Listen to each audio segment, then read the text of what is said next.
Mapait-pait. Ayos din. Yan mga idol, meron akong prutas na talagang gustong matikman. Hindi ko pa ito natitikman eh. Pero madami na din ako napapanood na content creator na talagang kumakain nito. Kaya ngayong araw ay gusto ko ding matikman. Wala, samahan nyo ako, tikman natin kung anong ang lasa ng prutas na ito. Prutas ba ito? At ito na nga mga idol, nandito na tayo sa puno. Titikman natin ito. Prutas ba ito? Tamang-tama, may mga hinog o manibalang pa. O parang mangga. Manibalang. Tikman natin. Kukuha tayo ng ilang piraso. At ito na nga mga idol. Ito hawak ko na sa aking mga kamay. Itong prutas. So prutas ba ito? Tamang-tama, malambot eh oh.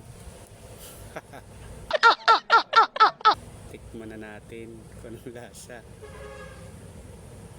Ako eh, may ano pa eh, may langgam. Yan.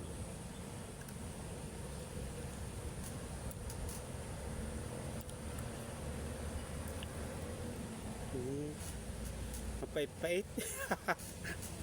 Ayos din. Tikman nyo, masarap. Mapait, parang ampalaya.